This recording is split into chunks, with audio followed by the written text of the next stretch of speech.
enumerate the differences between an antroconal and an ethmoidal polyp. Antroconal polyps can be seen in children and adults, whereas invariably ethmoidal polyps are seen in adults only. Antroconal polyps are infective in origin, whereas ethmoidal polyps are allergic in origin.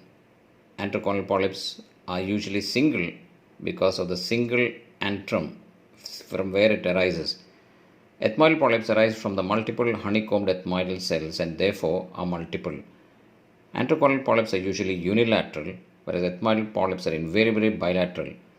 AC polyps arise from the maxillary sinus. Ethmoidal polyps arise from the ethmoid sinus, uncinate, even from the middle turbinate.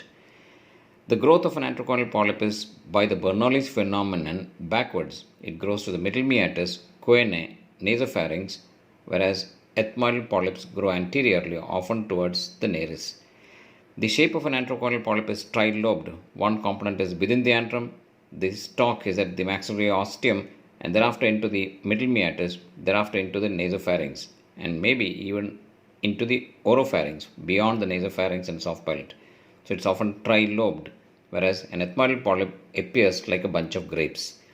And if properly done, then if surgery is properly done with a complete uncinectomy, middle meatal antrotomy, and removal of the entire polyp, recurrence is rare, whereas recurrences in an ethmoidal polyp is often common.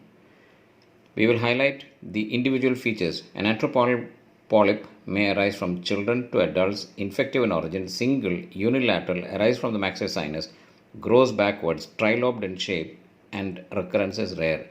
Whereas an ethmoidal polyp arises usually mostly seen in adults, allergic in origin, multiple, bilateral, arise from the ethmoid sinus, uncinate or middle turbinate, grows anteriorly towards the nares, and appears like a bunch of grapes, and recurrence is common. The essential differences between an antroconal and an ethmoidal polyp.